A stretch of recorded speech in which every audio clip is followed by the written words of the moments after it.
It's starting to look like Daniel Jones, man. Magic is starting to wear off for the Indianapolis Colts. That's what it's looking like. All that hype from the beginning of the year, being the #1 offense, Jonathan Taylor being this awesome running back in his 8th year, all that hype, all that magic is starting to wear off. It's not about how you start, it's about how you finish. Always remember that. Always remember that. The NFL is one of the longest wearing, tearing you down seasons in any sport.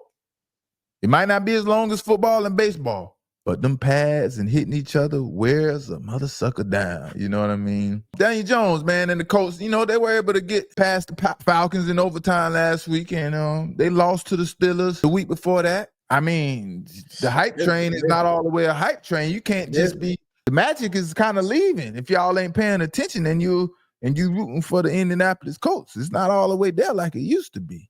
The whole time I was watching this game, I was thinking about you. Like, I was waiting for you. Like, I told you the Chiefs ain't making the playoffs, because if they would have lost today, it would have been like basically like they not making the playoffs. But they ended up pulling out late in the game. They was down like 9-20 to like I think it was like 9-20 going into the fourth quarter. Ended up coming back and taking the lead and stuff like that. But it's Patrick Mahomes, man. He put the ball in his hands in the fourth quarter. He gonna make it work. Yeah, man. It's hard to count the Chiefs out, man. It's hard to count the Chiefs out. And if they would have lost this game, man, it definitely it probably would have had a 1% chance to go into the playoffs if they would have lost this game. But, overtime in Arrowhead Stadium, and they kept their playoff hopes alive with this victory. And Indianapolis Colts, man, they forgot who they were playing. They forgot they were playing against Patrick Mahomes and the great Andy Reid. That's what it boiled down to. The Colts let Patrick Mahomes hang around too long. You got to learn how to kill a mosquito with an axe when you're dealing with Patrick Mahomes and Andy Reid. They kept giving Mahomes chance after chance when everything was going wrong for the Chiefs. Chance after chance. And they only had a 2-possession lead. And you have to score as many points as you can when you're playing against Patrick Mahomes and Kansas City Chiefs. And that's where the Colts failed in this game. They weren't able to capitalize on a lot of misfortunes by the Kansas City Chiefs, and that's where it ended at. The first half, man, the Chiefs were shooting themselves in the foot, play after play, fumble after fumble, red zone stop after red zone stop. No Colts. It was no Colts. Only them 21 points. What it was, them 21 points in the first half. But how many points they scored? Patrick Mahomes, 352 yards, completing 29 out of 46 attempts. 0 touchdowns and 1 interception. 67% completion percentage, 30 yards rushing. He does what he needs to do to win games. That's what Patrick Mahomes does. I was talking about the Chiefs. That's a lot of offensive plays right there. I mean, he got 46 attempts, and Kareem Hunt had 30 attempts. Yeah. 30 carries. That's a lot of offensive plays right there. A lot of plays, man. But the thing about this game, man, what happened was Kansas City Chiefs controlled the time of possession most of this game, man. It's just that when they got to the red zone, they was unable to capitalize.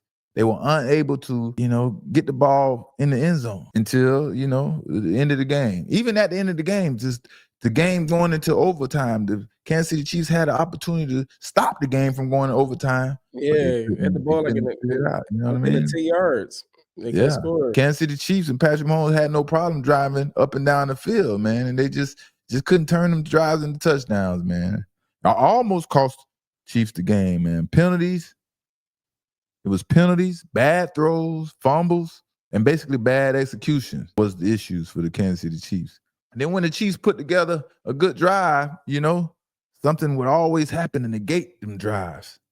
I guess that's pretty much how the Kansas City Chiefs season has been going so far this season. But they was able to pull it off tonight, man, against one of the high-power offenses in the NFL. And, I think what's underrated for the Indianapolis Colts is how they play defense. They really play really good on defense. They're a physical team, and they're not known for being a physical team. You know what I thought about? Speaking of defense, I seen Sauce Gardner getting that personal foul.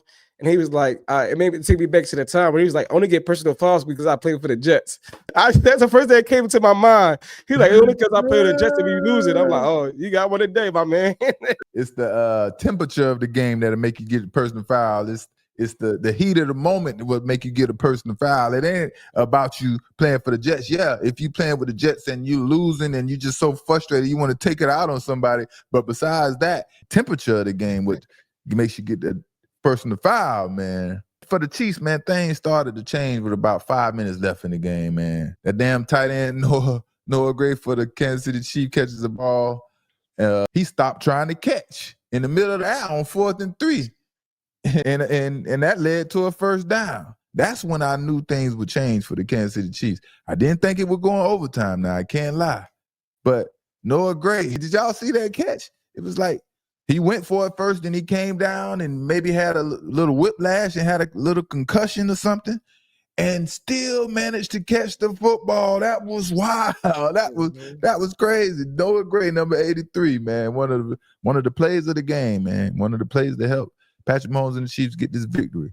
I like the Chiefs' defensive scheme, man, what they did to stop Daniel Jones, man. And he couldn't figure it out how to get the ball deep down the football field, man. Steve Spagnuolo, the defense coordinator for the Kansas City Chiefs, man, he knew exactly when to put the pressure on Daniel Jones and exactly when to sit back. And by him playing those mouse games with Daniel Jones, it really was confusing to the offense for the Indianapolis Colts and Daniel Jones. Most of Daniel Jones' yardage and him having success was him throwing a lot of 5 and 6 yard routes, and everything would, Steve Spagnuolo defense kept everything in front of him. I don't know if they kept everything in front of him on purpose or Daniel Jones was shying away from trying to get the ball deeper, and taking more of a chance. So I don't know, man, but that was, Steve Spagnuolo defense again, man, being impressive and doing that thing for the Chiefs, and they stepped up big against a powerful offense, Yeah, shout out to the Chiefs punter because they that second half, Colts had a lot of bad field position too. They had them backed up a lot. And I mean, that's like you said, it was times where they sent the blitz and Daniel Jones, you get to that deer in the headlights look in his eyes, is like, oh yeah, he ain't there no more. I don't know where he at. Yeah.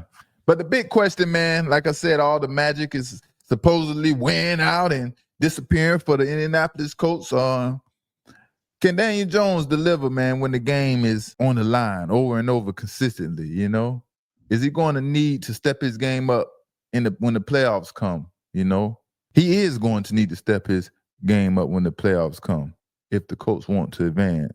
Right now, it don't look like the Colts will be advancing too far the way the Dallas Daniel Jones is playing. Based on this game, this is only one game now. We critiquing game for game. It's all about what have you done for me lately, But in overtime, man, Daniel Jones was scared to put the game, The Colts were scared to put the game in Daniel Jones' hand. They elected to run the ball a couple straight times, and I think they went 3 and out in overtime. They were scared to put the ball in Daniel Jones' hands.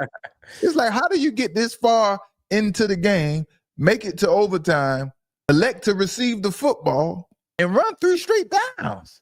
It's like you completely told on yourself as the coach for the Indianapolis Colts that you don't have confidence in your quarterback in Daniel Jones. You have to go for the gusto or let your nuts hang when it's time, when the game is on the line. But you mean to tell me in overtime they were scared to attempt passes because of Daniel Jones, man? That was crazy. Ask for the ball first. And you ask for the ball first. It was like the common sense. As a player, did you like kicking the ball off first, or you want offense go out first? I like kicking the ball off first, man. I like getting out there and getting my pads a little. Yeah. Me too. I agree. I hate coming at the halftime and going right on the field. I want the offense to go first off at halftime. I want to hype up and lead up to the game. Put me on the field first because I've been waiting for this all week long. There you go. Because at the same time, like you say, coming on the field from halftime, man, your body's feeling different. You're a little sore. You're a little beat up.